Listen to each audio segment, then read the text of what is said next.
এই সংক্ষিপ্ত সারটি 7 habits two bit mediocrity বইটি সম্পর্কে। এই বইয়ে আপনি এমন 7টি অভ্যাস সম্পর্কে জানতে পারবেন যা আপনাকে সাধারণের ভিড় থেকে আলাদা করে অসাধারণ করে তুলবে। কিভাবে মনোযোগের বাধা ডিঙিয়ে গভীর কাজে ডুব দেওয়া যায়, সময়কে সঠিকভাবে ব্যবহার করে 10 গুণ বেশি কাজ করা যায়, আর যে কোনো সমস্যাকে বাধার বদলে সুযোগ হিসাবে দেখা যায়, এই সব কিছুই আপনি শিখবেন। বুক বাংলাতে আমরা চেষ্টা করি আপনাদের সামনে বইয়ের সবচেয়ে গুরুত্বপূর্ণ শিক্ষা সহজ ভাষায় তুলে ধরতে। ভাবুন তো কি হবে যদি আপনি এমন একটি রহস্য খুঁজে পান যা আপনাকে ভিড় থেকে আলাদা করে, সাধারণের বদলে অসাধারণ বানিয়ে তোলে এবং আপনার জীবনকে একটি নতুন দিশা দেয়। আপনি কি তা জানতে চাইবেন? আজকের দুনিয়ায় সবাই কঠোর পরিশ্রম করছে, সবাই দৌড়াচ্ছে, তবুও মাত্র কিছু মানুষই সেই সাফল্য অর্জন করে যা সবাই চায়। কেন? কারণ পার্থক্যটা কঠোর পরিশ্রমে নয়, পার্থক্যটা অভ্যাসে। এই 7টি অভ্যাস শুধু আপনার উৎপাদনশীলতা বাড়ানোর জন্য নয়, এগুলো আপনার মনকে একটি নতুন দৃষ্টিভঙ্গি দেয়, আপনার শক্তিকে সঠিক দিকে চালিত করে এবং আপনার উন্নতিকে ত্বরান্বিত করে। এই অভ্যাসগুলো অনুশীলন করলে আপনি শুধু স্বপ্ন দেখবেন না, আপনি সেই স্বপ্নগুলোকে বাঁচতে শুরু করবেন। অভ্যাস 1, গভীর কাজে মনোনিবেশ করুন। Gate into deep work. বন্ধুরা, আপনি কি কখনো খেয়াল করেছেন আজকের দুনিয়ায় আমাদের সবচেয়ে বড় শত্রু কে? এটা দারিদ্র্য নয়, প্রতিযোগিতা নয়, সুযোগের অভাবও নয়। আসল শত্রু হলো ডিস্ট্রাকশন বা মনোযোগের বিচ্যুতি। প্রতিদিন যখন আপনি কাজ করতে বসেন, আপনার ফোনের স্ক্রিন জ্বলে ওঠে, একটি নোটিফিকেশনের শব্দ বাজে, WhatsApp message, Instagram reels, YouTube video, আর আপনি ভাবেন মাত্র 2 মিনিটের জন্য দেখব। কিন্তু এই 2 মিনিট ধীরে ধীরে আপনার সমস্ত শক্তি খেয়ে ফেলে, আর দিন শেষে আপনার মনে একটা অপরাধবোধ থেকে যায় যে আজ আমি আমার সেরাটা দিতে পারিনি। কিন্তু ভাবুন তো, যদি আপনি সেই সব ডিস্ট্রাকশনের ঊর্ধ্বে উঠতে পারতেন, যদি আপনি এমন কয়েক ঘন্টা তৈরি করতে পারতেন যেখানে শুধু আপনার কাজ আর কিছুই থাকবে না, সেই মুহূর্তে আপনার মন পুরি শক্তিতে কাজ করে, আপনার সৃজনশীলতা শীর্ষে থাকে, আর আপনি এমন একটি প্রবাহে প্রবেশ করেন যাকে বলা হয় ডিপ ওয়ার্ক। ডিপ ওয়ার্ক কি? এটি এমন একটি অবস্থা যেখানে আপনি কোনো কাজে সম্পূর্ণরূপে ডুবে যান। আপনি সময়ের হিসাব হারিয়ে ফেলেন, ঠিক যেমন একজন শিল্পী তার চিত্রকর্মে হারিয়ে যায়, একজন লেখক তার গল্পে হারিয়ে যায়, বা একজন বিজ্ঞানী এমন একটি পরীক্ষায় গভীরে চলে যান যে তিনি পৃথিবীর শব্দও শুনতে পান না। এটাই ডিপ ওয়ার্ক, আর এটাই সেই গোপন অস্ত্র যা আপনাকে সাধারণের ঊর্ধ্বে নিয়ে যাবে। এখন প্রশ্ন হলো, ডিপ ওয়ার্ক এত গুরুত্বপূর্ণ কেন? কারণ এটি এমন একটি দক্ষতা যা 90% মানুষ গড়ে তোলে না। মানুষ 7টি পর্যায়ে থাকে।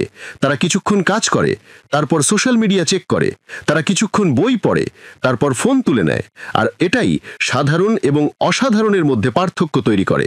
ভাবুন তো, যদি আপনি প্রতিদিন মাত্র 2 ঘন্টা কোনো ডিস্ট্রাকশন ছাড়া ডিপ ওয়ার্ক করতে পারতেন, আগামী 6 মাসে আপনি তা অর্জন করতে পারবেন যা মানুষ বছরেও করে না। এটাই ফোকাসের শক্তি, এটাই আপনার শক্তিকে এক জায়গায় কেন্দ্রীভূত করার ক্ষমতা। কিন্তু ডিপ ওয়ার্ক সহজ নয়। এর মানে হলো আপনাকে ত্যাগ স্বীকার করতে হবে। আপনাকে নিজেকে বলতে হবে, যখন আমি কাজ করছি তখন কিছুই, তা আমার ফোন হোক বা মানুষের কথা, আমাকে বিরক্ত করবে না। আপনাকে আপনার জীবনে এমন ব্লক তৈরি করতে হবে যেখানে শুধু কাজ আর কিছু নয়। একটু ভাবুন, যখন আপনি কোনো কাজে পুরোপুরি হারিয়ে যান, তখন আপনার মন একটি সুপার কম্পিউটারের মতো কাজ করে।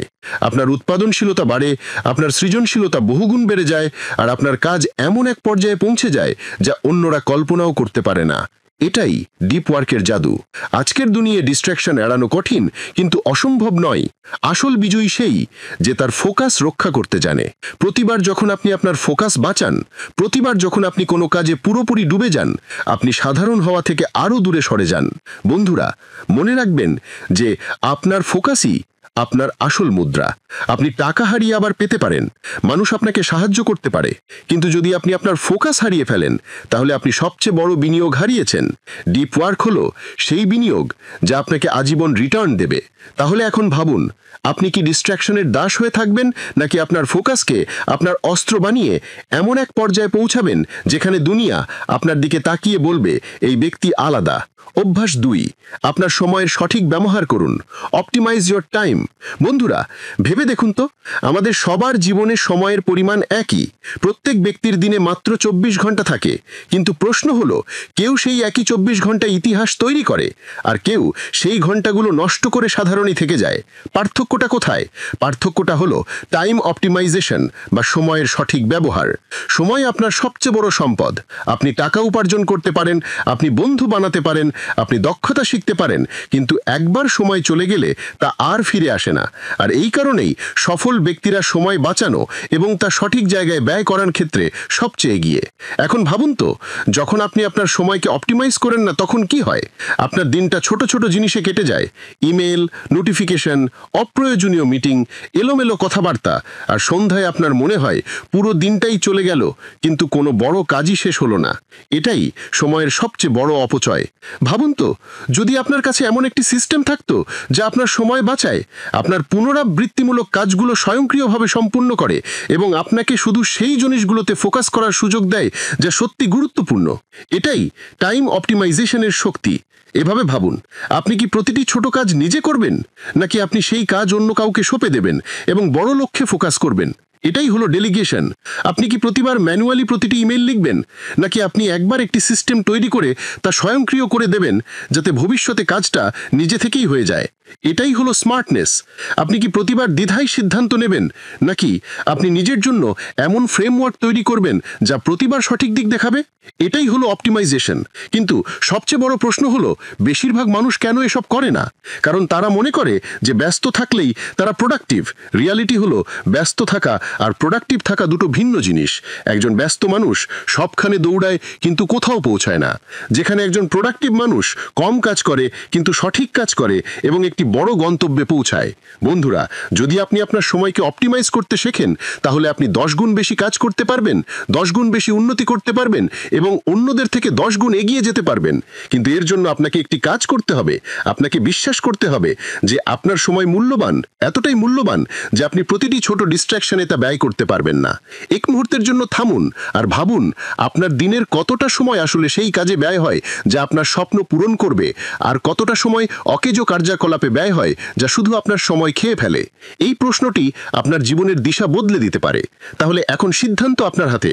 আপনি কি সেই ছোট ছোট জিনিসগুলোতে আপনার সময় নষ্ট করবেন যার কোনো দীর্ঘমেয়াদী মূল্য নেই, নাকি আপনি সিস্টেম তৈরি করে, অটোমেশন এনে এবং ডেলিগেট করে এমন এক পর্যায়ে পৌঁছাবেন যেখানে আপনি প্রতিটি ঘন্টার সেরা ব্যবহার করছেন? মনে রাখবেন, সাধারণ মানুষ তাদের সময় ব্যয় করে, কিন্তু অসাধারণ মানুষ তাদের সময় বিনিয়োগ করে, আর বিনিয়োগ সবসময় রিটার্ন দেয়। অভ্যাস 3, বিষয়গুলোকে ডায়াগনস্টিক দৃষ্টিতে দেখুন। Look at things diagnostically. একটু ভাবুন, যখন আপনার জীবনে কোনো সমস্যা আসে, তখন আপনি প্রথম কি করেন? বেশিরভাগ মানুষই আতঙ্কিত হয়ে পড়ে। তাদের মন সঙ্গে সঙ্গে নেতিবাচক ভাবতে শুরু করে, এটা আমার সাথেই কেন হলো? এখন কি হবে? আমি কখনো এর থেকে বেরোতে পারবো না। কিন্তু এই চিন্তাভাবনাই আপনাকে সমস্যার আরও গভীরে নিয়ে যায়। বাস্তবে পার্থক্যটা শুধু দৃষ্টিভঙ্গির। একজন ব্যক্তি একটি সমস্যাকে বোঝা মনে করে, আর অন্য একজন ব্যক্তি সেই একই সমস্যাকে একটি প্রশ্ন হিসেবে দেখে, যেন একটি ধাঁধা যার উত্তর খুঁজে বের করতে হবে। এটাই হলো একটি ডায়াগনস্টিক দৃষ্টিভঙ্গি। একটি ডায়াগনস্টিক দৃষ্টিভঙ্গির মানে হলো জিনিসগুলোকে আবেগ দিয়ে নয়, যুক্তি দিয়ে দেখা। ভাবুন, আপনার গাড়ি রাস্তার মাঝখানে খারাপ হয়ে গেল। এখন 2 ধরনের প্রতিক্রিয়া হতে পারে। প্রথমত, আপনি রেগে যাবেন, হতাশায় আটকে যাবেন আর শুধু ভাবতে থাকবেন, আমার সাথেই কেন? দ্বিতীয়ত, আপনি শান্তভাবে দেখবেন গাড়িতে কি সমস্যা হয়েছে, সমস্যাটি নির্ণয় করবেন এবং একটি সমাধান খুঁজে বের করবেন। এখন ভাবুন, কোন প্রতিক্রিয়াটি আপনাকে দ্রুত সমাধানে পৌঁছাতে সাহায্য করবে? স্পষ্টতই ডায়াগনস্টিক দৃষ্টিভঙ্গি। জীবনও কিছুটা এরকমই। আমরা প্রতিদিন চ্যালেঞ্জের মুখোমুখি হই, কিন্তু আসল উন্নতি তখনই হয় যখন আমরা সেই চ্যালেঞ্জগুলোকে নির্ণয় করতে শিখি। যখন আমরা নিজেদের প্রশ্ন করি, কোনটা আমার নিয়ন্ত্রণে আছে, আমি কি আরও ভালো করতে পারি, আমি কিভাবে জিনিসগুলো উন্নত করতে পারি। প্রতিবার যখন আপনি নিজেকে এই প্রশ্নগুলো করেন, আপনার মন স্বয়ংক্রিয়ভাবে সমাধানের দিকে কাজ করতে শুরু করে, আর সেখানেই আপনার ভেতরে এক নতুন শক্তির জন্ম হয়। কিন্তু সবচেয়ে বড় চ্যালেঞ্জ হলো, আমাদের মন স্বাভাবিকভাবে দোষারোপ করার অভ্যেস গড়ে তুলেছে। যেই কোনো সমস্যা আসে, আমরা অন্যদের বা পরিস্থিতিকে দায়ী করি, আর যখন আমরা দোষারোপ করতে শুরু করি, আমরা সমাধান থেকে আরও দূরে সরে যাই। একটি ডায়াগনস্টিক দৃষ্টিভঙ্গির মানে হলো দোষারোপ ছেড়ে দিয়ে দায়িত্ব নিজের কাঁধে নেওয়া। ভেবে দেখুন তো, যখনই আপনি কোনো বাধার সম্মুখীন হন, যদি আপনি এটিকে একটি পরীক্ষার মতো দেখেন, যেন জীবন আপনাকে জিজ্ঞাসা করছে, ঠিক আছে, এবার বলো তুমি কতটা প্রস্তুত, আপনার চিন্তা ভাবনা কতটা বদলে যাবে। সেই মুহূর্তে আপনি ভয় পাবেন না, আপনি বিশ্লেষণ করবেন, আর এই বিশ্লেষণেই আপনাকে পরবর্তী স্তরে নিয়ে যায়। ডায়াগনস্টিক মানসিকতার মানুষরা প্রতিটি সমস্যাকে একটি সুযোগ হিসেবে দেখে। যদি কোনো পরিকল্পনা ব্যর্থ হয়, তারা এটিকে শেষ মনে করে না, বরং ফিডব্যাক হিসেবে দেখে, আর এই ফিডব্যাক তাদের আরও শক্তিশালী করে তোলে। বন্ধুরা, মনে রাখবেন যে প্রতিবার যখন আপনি কোনো কিছু আবেগ দিয়ে দেখেন, আপনার দৃষ্টি ঝাপসা হয়ে যায়, কিন্তু যখন আপনি ডায়াগনস্টিকভাবে দেখেন, তখন পথ পরিষ্কার হয়ে যায়। জীবন সমস্যায় পূর্ণ, সেগুলো কখনোই শেষ হবে না, কিন্তু আপনার দৃষ্টিভঙ্গি বদলাতে পারে, আর আপনার দৃষ্টিভঙ্গি ঠিক করবে আপনি সাধারণ হবেন নাকি অসাধারণ হবেন। তাহলে এখন প্রশ্ন হলো, পরের বার যখন আপনার জীবনে কোনো অসুবিধা আসবে, তখন কি আপনি তাতে আটকে গিয়ে নিজেকে অসহায় মনে করবেন, নাকি আপনি শান্তভাবে উঠে দাঁড়াবেন, তার নির্ণয় করবেন, সমাধান করবেন এবং আরও শক্তিশালী হয়ে বেরিয়ে আসবেন? অভ্যেস 4, সম্পদশালী হন। Be resourceful. বন্ধুরা, আপনি কি কখনো ভেবে দেখেছেন, পৃথিবীতে দুই ধরনের মানুষ আছে। প্রথমত তারা, যারা কোনো সমস্যার সম্মুখীন হলে হাল ছেড়ে দেয় আর বলে আমার কাছে রিসোর্স নেই, আমার কাছে টাকা নেই, আমার কাছে যোগাযোগ নেই। আর দ্বিতীয়ত তারা, যারা প্রতিটি সমস্যার মধ্যে একটি সমাধান খুঁজে বের করে। এই মানুষগুলো অজুহাত খোঁজে না, তারা পথ খোঁজে। এটাই হলো রিসোর্সফুলনেস। ভেবে দেখুন, আজকের দুনিয়ায় অজ্ঞতা কোনো বিকল্প নয়। যদি আপনি কিছু শিখতে চান, যদি আপনার কোনো প্রশ্নের উত্তর প্রয়োজন হয়, যদি আপনার একটি নতুন দক্ষতা প্রয়োজন হয়, সবকিছুই আপনার হাতের নাগালে। গুগলে সার্চ করুন, ইউটিউবে টিউটোরিয়াল দেখুন, টুইটার বা লিঙ্কডইনে কোনো বিশেষজ্ঞকে মেসেজ করুন। জ্ঞান সবখানে ছড়িয়ে আছে। পার্থক্য শুধু এটাই যে আপনি তা ব্যবহার করতে চান নাকি শুধু অভিযোগ করতে চান। একই পরিস্থিতিতে দুইজন মানুষের কথা ভাবুন, দুজনের কাছেই শূন্য রিসোর্স। প্রথমজন ভাবে আমি কি করব, আমার কাছে তো কিছুই নেই, আর সেখানেই বসে থাকে। কিন্তু দ্বিতীয়জন বলে ঠিক আছে, আমার কাছে সব কিছু নেই, কিন্তু আমার একটা মস্তিষ্ক আছে, আমি শিখতে পারি, আমি চেষ্টা করতে পারি, আর ধীরে ধীরে আমি একটা পথ তৈরি করতে পারি। এখন ভাবুন, কে কয়েক বছরে এগিয়ে যাবে? স্পষ্টতই যে রিসোর্সফুল। রিসোর্সফুল হওয়ার মানে এই নয় যে আপনার কাছে সব কিছু আছে। রিসোর্সফুল হওয়ার মানে হলো যা আপনার কাছে আছে তা দিয়ে শুরু করা, আর যা আপনার কাছে নেই তা খুঁজে বের করা। যদি আপনার কাছে টাকা না থাকে, আপনার সময় বিনিয়োগ করুন। যদি আপনার কাছে যোগাযোগ না থাকে, নেটওয়ার্কিং শিখুন। যদি আপনার কাছে জ্ঞান না থাকে, বই পড়ুন, ইন্টারনেট ঘাঁটুন। রিসোর্সফুলনেস মানে কখনোই খালি হাতে না থাকা। কিন্তু আসল সমস্যা হলো, আমরা সবাই অজুহাত দেওয়ার অভ্যেস গড়ে তুলেছি। আমরা ভাবি যদি আমার কাছে এটা থাকতো তাহলে আমি করে ফেলতাম। কিন্তু সত্যিটা হলো, পৃথিবীর সেরা অর্জনকারীরা শূন্য থেকে শুরু করেছিলেন। তাদের কাছে কোনো টাকা ছিল না, কোনো যোগাযোগ ছিল না, আর কোনো বড় সাপোর্ট সিস্টেমও ছিল না। তাদের কাছে শুধু একটা জিনিসই ছিল, রিসোর্সফুলনেস, আর সেটাই তাদের ভিড় থেকে আলাদা করেছে। বন্ধুরা, মনে রাখবেন যে পৃথিবীর প্রতিটি সমস্যার সমাধান ইতিমধ্যেই বিদ্যমান। আপনার প্রতিটি প্রশ্নের উত্তর ইতিমধ্যেই উপলব্ধ। পার্থক্য শুধু এটাই যে আপনি তা খুঁজে বের করতে চান কি না। তাহলে এখন নিজেকে এই প্রশ্নটি করুন, যখন পরের বাধা আসবে, তখন কি আপনি বলবেন আমার কাছে কিছুই নেই, আমি এটা করতে পারবো না? নাকি আপনি উঠে দাঁড়াবেন, বলবেন আমার কাছে যা আছে তা দিয়ে আমি শুরু করব, আর যা আমার প্রয়োজন তা আমি খুঁজে বের করব? এটাই রিসোর্সফুলনেস। এটাই সেই অভ্যাস যা একটা সাধারণ মানুষকে অসাধারণ বানায়। অভ্যাস 5, একটি উচ্চ মূল্যের নেটওয়ার্ক তৈরি করুন। বন্ধুরা, আপনার জীবনের দিকে একবার তাকান। আপনি কাদের সাথে সবচেয়ে বেশি সময় কাটান? আপনার বন্ধু, আপনার কর্মক্ষেত্র, আপনার সামাজিক বৃত্ত। এই মানুষগুলোই আপনার চিন্তাভাবনা, আপনার অভ্যেস এবং আপনার পুরো ভবিষ্যৎকে আকার দেয়। বলা হয় আপনি সেই 5 জন মানুষের গড় যাদের সাথে আপনি সবচেয়ে বেশি সময় কাটান। অর্থাৎ আপনি যাদের সাথে সবচেয়ে বেশি সময় কাটান, আপনি তাদের গড় হয়ে যান। এখন ভাবুন, যদি এই মানুষগুলো সাধারণ হয়, তাহলে কি আপনি অসাধারণ হতে পারবেন? দুটি ভিন্ন পরিস্থিতির কথা ভাবুন। প্রথমত, আপনি এমন মানুষদের সাথে সময় কাটাচ্ছেন যারা সব সময় নেতিবাচক চিন্তা করে, অভিযোগ করে এবং তাদের স্বপ্নকে ছোট মনে করে। তারা আপনাকেও থামিয়ে দেবে, বলবে যে এটা সম্ভব নয় বা এটা তোমার জন্য নয়। ধীরে ধীরে তাদের শক্তি আপনার শক্তি হয়ে যাবে। আর দ্বিতীয়ত, আপনি এমন মানুষদের মধ্যে আছেন যারা বড় স্বপ্ন দেখে, পদক্ষেপ নেয় এবং আপনাকেও উৎসাহিত করে। তারা আপনাকে চ্যালেঞ্জ করবে, অনুপ্রাণিত করবে এবং প্রতিদিন আপনার সেরাটা বের করে আনতে সাহায্য করবে। এখন ভাবুন কোন পরিস্থিতিতে আপনি উন্নতি করবেন। এটাই হলো একটি হাই ভ্যালু নেটওয়ার্কের শক্তি। এই নেটওয়ার্ক শুধু বন্ধুত্বের বিষয় নয়, এটা আপনার পরিবেশ, আর পরিবেশ সবসময়ই ইচ্ছা শক্তির থেকে শক্তিশালী। যদি আপনি ভুল মানুষের মধ্যে থাকেন, আপনি যতই শৃঙ্খলাবদ্ধ হন না কেন, আপনি ধীরে ধীরে তাদের মতোই ভাবতে শুরু করবেন। কিন্তু যদি আপনি সঠিক মানুষের মধ্যে থাকেন, আপনার গতি বহুগুণ বেড়ে যাবে। ভেবে দেখুন, ইতিহাসের প্রত্যেক সফল ব্যক্তির একটি শক্তিশালী নেটওয়ার্ক ছিল। কেউ একাই মহত্ব অর্জন করেনি। সবসময় এমন মানুষ ছিল যারা তাদের পথ দেখিয়েছে, সমর্থন করেছে এবং উৎসাহিত করেছে। এখন বড় প্রশ্ন হলো, একটি হাই ভ্যালু নেটওয়ার্ক কিভাবে তৈরি হয়? এটা শুধু কন্ট্যাক্ট সংগ্রহ করে তৈরি হয় না, এটা গুণগত মানের সংযোগ দ্বারা তৈরি হয়। এর মানে হলো আপনাকে এমন মানুষ খুঁজতে হবে যাদের গ্রোথ মাইন্ডসেট আছে, যারা পজিটিভ শক্তি দেয় এবং যারা আপনার লক্ষ্যের সাথে সামঞ্জস্যপূর্ণ। আর হ্যাঁ, একটি নেটওয়ার্ক শুধু নেওয়ার জন্য নয়। যদি আপনি একটি হাই ভ্যালু নেটওয়ার্ক তৈরি করতে চান, তাহলে আপনাকেও নিজেকে মূল্যবান হতে হবে। অন্যদের মূল্য দিন, তাদের সাহায্য করুন এবং আন্তরিকভাবে তাদের সাথে সংযোগ স্থাপন করুন। তবেই তারা আপনার সাথে দাঁড়াবে এবং আপনার যাত্রায় আপনাকে এগিয়ে যেতে সাহায্য করবে। কিন্তু বন্ধুরা, সবচেয়ে বড় চ্যালেঞ্জ হলো আমাদের বিষাক্ত মানুষদের চিনতে এবং তাদের থেকে দূরে থাকতে শিখতে হবে। কারণ যদি আপনি এমন মানুষের মধ্যে ফেঁসে যান যারা আপনাকে নিচে টানে, আপনি যতই চেষ্টা করেন না কেন, আপনার উন্নতি থেমে যাবে। তাহলে এখন নিজেকে এই প্রশ্নটি করুন, আপনার চারপাশের মানুষরা আপনাকে কোথায় নিয়ে যাচ্ছে, উপরে নাকি নিচে? তারা কি আপনাকে অনুপ্রাণিত করে না হতাশ করে? তারা কি আপনার চিন্তা ভাবনাকে বড় করে না ছোট করে? মনে রাখবেন, আপনার সঙ্গী আপনার ভবিষ্যৎ নির্ধারণ করে। তাই বিজ্ঞতার সাথে বেছে নিন আপনি কার সাথে আপনার সময় কাটাবেন। কারণ সাধারণ মানুষ সাধারণ মানুষের মধ্যে থেকেই সাধারণ হয়ে যায়, আর অসাধারণ মানুষ একটি অসাধারণ নেটওয়ার্ক তৈরি করেই অসাধারণ হয়। অভ্যেস 6, নিজের যত্ন নিন। বন্ধুরা, এই দুনিয়া আমাদের প্রতিদিন একই জিনিস শেখায়, আরো কঠোর পরিশ্রম করো, আরো দ্রুত দৌড়াও, কম ঘুমাও, আরো বেশি খাটো। কিন্তু সত্যিটা হলো, এই চিন্তাভাবনা ধীরে ধীরে আপনাকে সাফল্যের বদলে বার্ন আউটের দিকে নিয়ে যায়। ভেবে দেখুন, জ্বালানি ছাড়া আপনার গাড়ি কত দূর যাবে? হয়তো কয়েক কিলোমিটার, তারপর থেমে যাবে। আমাদের জীবনের অবস্থাও ঠিক এমনই।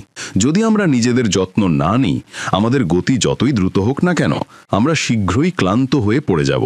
আজ হাসেল কালচারকে মহিমান্বিত করা হয়। মানুষ বলে, ঘুম দুর্বলদের জন্য, পরে বিশ্রাম করবে, এখন কাজ করো। কিন্তু বাস্তবতা হলো, ঘুম, বিশ্রাম এবং আত্মযত্ন দুর্বলতা নয়, এগুলোই আপনার আসল শক্তি।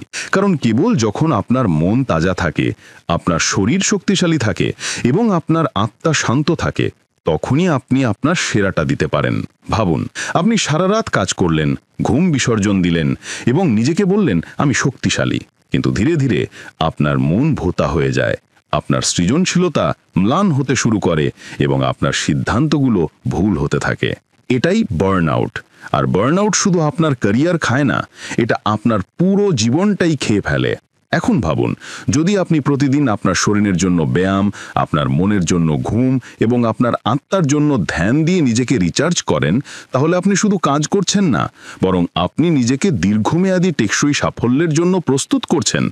এটাই আসল স্মার্টনেস। কিন্তু আমরা সবচেয়ে বড় ভুল করি যে আমরা আত্মযত্নকে একটি বিলাসিতা মনে করি। আমরা ভাবি সময় পেলে জিমে যাব, অবসর পেলে ধ্যান করব।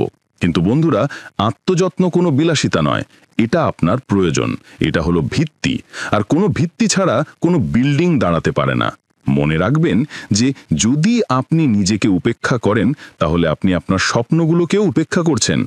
কারণ আপনার স্বপ্ন পূরণ করার জন্য আপনার শক্তি, আপনার ফোকাস এবং আপনার স্বচ্ছতা প্রয়োজন।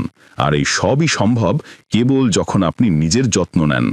তাহলে এখন নিজেকে জিজ্ঞাসা করুন, আপনি কি শুধু হাসিল করে আপনার জীবন পুড়িয়ে ফেলতে চান, নাকি আপনি নিজেকে এতটাই শক্তিশালী, ভারসাম্যপূর্ণ এবং উদ্যমী করে তুলতে চান যে আপনি বছরের পর বছর ধরে জিততে থাকবেন? কারণ বিজয়ীরা তারা নয় যারা সবচেয়ে বেশি কাজ করে, বিজয়ীরা তারা যারা নিজেদের যত্ন নেয়, যাতে তারা সবচেয়ে দীর্ঘ সময় ধরে টিকে থাকতে পারে। অভ্যাস 7, ভালো মানের বই পড়ুন। বন্ধুরা, ভাবুন তো, যদি কেউ আপনাকে বলে আমি 20 বছরের কঠোর পরিশ্রম, হাজারো অভিজ্ঞতা এবং শত শত ভুল থেকে যা কিছু শিখেছি, তার সব জ্ঞান আমি তোমাকে মাত্র কয়েক ঘন্টায় দিয়ে দেব, আপনি কি তা প্রত্যাখ্যান করবেন? সম্ভবত না। কারণ এই ডিলটি এতটাই শক্তিশালী যে কেউ তা প্রত্যাখ্যান করতে পারে না। আর এই ডিলটি আমরা বই থেকে পাই। বই হলো এমন এক ভাণ্ডার যেখানে অন্য কারোর পুরো জীবনের অভিজ্ঞতা, তাদের শিক্ষা এবং তাদের জয় পরাজয় লুকিয়ে থাকে। যখন আপনি একটি বই পড়েন তখন আপনি শুধু শব্দ পড়ছেন না, আপনি একজন ব্যক্তির পুরো যাত্রা যাপন করছেন। ভেবে দেখুন, একটি বই আপনাকে এমন ভুল থেকে বাঁচাতে পারে যেটা হয়তো আপনার বছরের পর বছর সময় এবং লক্ষ লক্ষ টাকা খরচ করিয়ে দিতে পারত। একটি বই আপনাকে নতুন ধারণা দিতে পারে যা আপনার পুরো চিন্তাভাবনা বদলে দিতে পারে। আর একটি বই আপনাকে সেই অনুপ্রেরণা দিতে পারে যা আপনার জীবনের দিশা নির্ধারণ করতে পারে। এটাই পড়ার জাদু। কিন্তু এখানে একটি পার্থক্য আছে। প্রতিটি বই মূল্যবান নয়। আসল পার্থক্য হলো গুণগত মানের বই বেছে নেওয়ার মধ্যে। কারণ গুণগত মানের বই আপনাকে উচ্চ রিটার্ন দেয়। তারা শুধু আপনাকে তথ্য দেয় না, তারা রূপান্তর নিয়ে আসে। ভাবুন তো, যদি আপনি প্রতিদিন মাত্র 30 মিনিট পড়েন, 1 বছরে আপনি কয়েক ডজন বই শেষ করতে পারবেন। আর প্রতিটি বই আপনার মনে একটি নতুন দরজা খুলে দেবে। এখন ভাবুন, যদি এই অভ্যাসটি আপনার সাথে বছরের পর বছর থাকে, তাহলে আপনার চিন্তা ভাবনা, আপনার জ্ঞান এবং আপনার ব্যক্তিত্ব কতটা বদলে যাবে। কিন্তু এখানকার সমস্যা হলো, বেশিরভাগ মানুষই পড়াকে প্রাধান্য দেয় না। তারা বলে, আমার কাছে সময় নেই। সত্যিটা হলো, সবার কাছেই সময় আছে, আমরা শুধু তা ভুল জিনিসে ব্যয় করি। 1 ঘন্টা সোশ্যাল মিডিয়া স্ক্রলিং, অকেজো কথাবার্তা, অপ্রয়োজনীয় ডিস্ট্র্যাকশন, এই সব কিছু ছেড়ে দিলে আপনার কাছে প্রতিদিন পড়ার সময় আছে। পড়া শুধু জ্ঞানের জন্য নয়, এটি আপনার মনের জন্য একটি ওয়ার্কআউট। যেমন জিম আপনার শরীরকে শক্তিশালী করে, তেমনি বই আপনার মনকে শক্তিশালী করে। আর যখন আপনার মন শক্তিশালী, তখন চ্যালেঞ্জ যতই বড় না হোক না কেন, আপনি সহজে তার সাথে লড়তে পারবেন। এখন নিজেকে এই প্রশ্নটি করুন, শেষ কবে আপনি এমন একটি বই পড়েছিলেন যা আপনার চিন্তা ভাবনাকে নাড়িয়ে দিয়েছিল, যা আপনাকে সারা রাত জেগে ভাবতে বাধ্য করেছিল? যদি আপনি এই উত্তরটি মনে করতে না পারেন, তাহলে এটাই একটি লক্ষণ যে আপনার এই অভ্যাসটি আবার শুরু করার সময় এসেছে। মনে রাখবেন, অসাধারণ মানুষরা শুধু দুনিয়া থেকে শেখে না, তারা বই থেকেও শেখে। আর এই পার্থক্যটাই সাধারণ এবং অসাধারণের মধ্যে সবচেয়ে বড় ফ্যাক্টর হয়ে দাঁড়ায়। তাই বন্ধুরা, এখন পছন্দ আপনার। আপনি কি শুধু বিনোদন এবং ডিস্ট্র্যাকশনে আপনার সময় নষ্ট করবেন, নাকি আপনি গুণগত মানের বইকে আপনার সবচেয়ে বড় পরামর্শদাতা বানিয়ে সেই ব্যক্তি হবেন যে ভিড়ের থেকে আলাদা হয়ে দাঁড়ায়? কারণ বই শুধু পৃষ্ঠা নয়, এগুলো দরজা, এমন এক দুনিয়ার দরজা যেখানে আপনার সীমা ভেঙে যায় এবং আপনার আসল সম্ভাবনা প্রকাশিত হয়। উপসংহার, বন্ধুরা, এখন পিছন ফিরে তাকান। আমরা একসাথে 7টি অভ্যাসের একটি যাত্রা সম্পন্ন করেছি যা যে কোনো ব্যক্তিকে ভিড় থেকে আলাদা করতে পারে। এটি শুরু হয়েছিল ডিপ ওয়ার্ক দিয়ে, যেখানে আমরা ডিস্ট্র্যাকশনকে হারিয়ে আমাদের আসল শক্তি চিনতে শিখেছি। তারপর এলো টাইম অপটিমাইজেশন, যেখানে আমরা প্রতিটি ঘন্টা বিনিয়োগ করতে শিখেছি। তারপর আমরা সমস্যাগুলোকে ডায়াগনস্টিক দৃষ্টিভঙ্গি দিয়ে দেখতে এবং তার থেকে সমাধান খুঁজে বের করতে শিখেছি। তারপর আমরা রিসোর্সফুলনেস বুঝেছি, অর্থাৎ যা আপনার কাছে আছে তা দিয়ে শুরু করা এবং যা নেই তা খুঁজে বের করা। তারপর আমরা একটি হাই ভ্যালু নেটওয়ার্ক তৈরি করেছি, যেখানে সঠিক মানুষের শক্তি আমাদের উপরে তোলে। তারপর আমরা আত্মযত্নের গুরুত্ব শিখেছি, অর্থাৎ হাসিল করার চেয়ে নিজেকে টিকিয়ে রাখা বেশি জরুরি।